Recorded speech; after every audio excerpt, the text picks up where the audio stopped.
reka mbanze mpera ariko ku ndizera ko igihe mwari muri hano babafashe neza.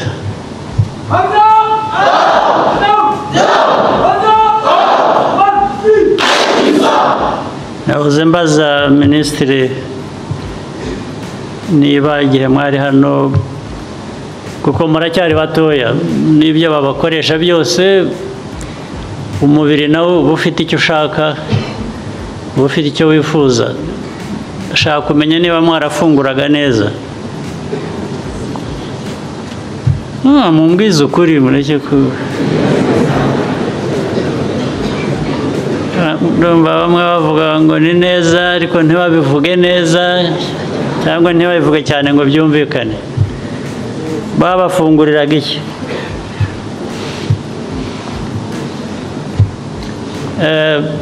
Ohoze maso ceremonies ngwino mbwira hano asobanurira. Nshaka kumenya uko ibindi nabyo ndaza kubigeraho. Murakoze nyakubahwa Perezida wa Repubulika. Ku kijyanye n'amafunguro byari byiza cyane ku buryo tugera hano ku munsi wa mbere twagize ngo wenda n'umunsi wa mbere ni ukutwakira ubutaha bizahinduka. Tubona n'ejo birakomeje n'ejo bundi mbese muri make twarabyishimiye. Mbwira umunsi byagendaga bite? Mwaheraga sangapi? Twafataga breakfast sangapi? Saa moya. Saa moya. Mwafataga iki? Twafataga babahaga amazi? Oya. Habaga hari icyayi, hari inshyushyu, hari ibyayi by'ubwoko butandukanye, hari na kofi, ugafata icyo ushaka. Hari n'imigati n'imbuto. Imbuto cyane. Yego. Imigati yo yaza hanyuma. Ngombwa. Imbuto cyane. Zabaga zihari. Hanyuma ku mafunguro ya saa sita nabwo byabaga ari ibiryo byiza cyane ku bantu benshi tuba dukunda inyama. Zabaga zihari buri munsi. Nibyo zimwe abakiri bato zirubaka zubaka umubiri. Abatazibashije nabo bakabagenera ibindi harimo nk'amagi ndetse n'abandi batabashije ibindi biryo turya nabo bakabona ibindi bashoboye. Hanyuma habaga hari n'icyo kunywa icyo twita soft drink. Nibyo nari ngiye gusobanuza. Ibyo kunywa bindi byo ntabwo byemewe ntabwo muri aya mahugurwa ibyo. No ku mugoroba byabaga ari uko nguko ariko ho twanywaga icyayi nimugoroba nyuma y'amafunguro. Murakoze. Good.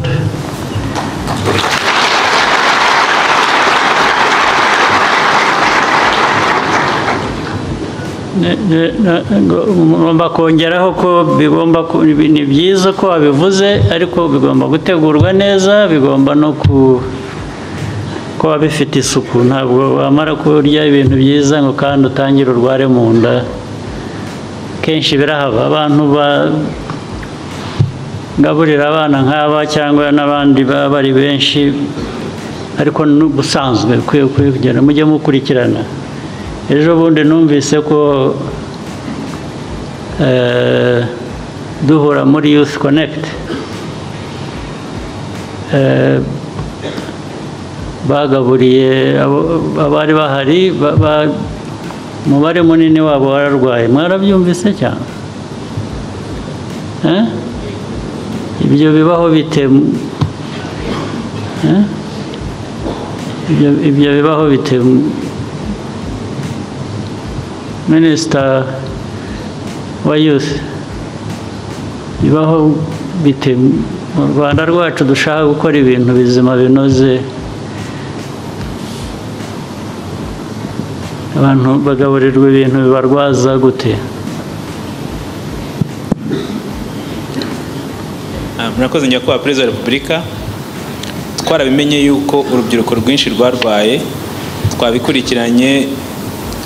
Ni amakosa ubundi ntibyari bikwiye kuva bategurwa bijyanwa guhabwa urubyiruko. Hakabaye hari procedure dukurikiza ireba yuko ntawe uhabwa ibiryo bifite ikibazo. Kandi wowe uri n'umuganga. Yes. Ariko ntabwo ari wowe wabibahaye, ntabwo ari wowe mvuga, ariko ndavuga ko bidakwiriye kuba mu bintu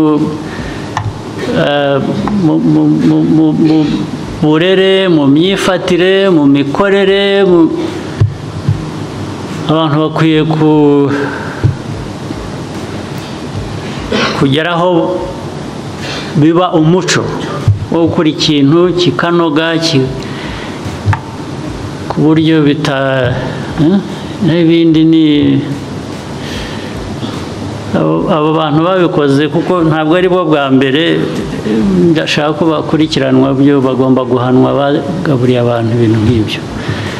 Ubu no mu mahoteli bambwiye ko ihoteli ariyo yabagaburiraga, ababikora bose, aho babikorera hose bazajya bagira ibibazo niba gukora ibintu bitanoze bishobora kurwaza abantu. Bibaye kenshi, ntabwo musa n'ababyihanganira mwebwe, ntabwo njya numva impamvu. Abayobozi musa n'ababyihanganira, ndetse rimwe na rimwe nabo babihaye bakabyihanganira. Ntabwo bikwiye. Ndabibwira aba bana, urubyiruko babyumve, bazakure bumva ko ibintu bigomba gukorwa ku buryo bunoze, ku buryo bukwiye. Ndabwira n'ababyeyi babo cyangwa abavandimwe babo bari hakurya hariya, mu nyumve, namwe bibajye mu bitekerezo, mumenye ko ibintu bigomba kugira uko bikorwa, bikorana isuku, kuko ntaho bihuriye. Nubwo bavuga ngo abaturage cyangwa abanyarwanda twese turacyashaka amikoro, turakennye, ibi ntaho bihuriye n'ubukene.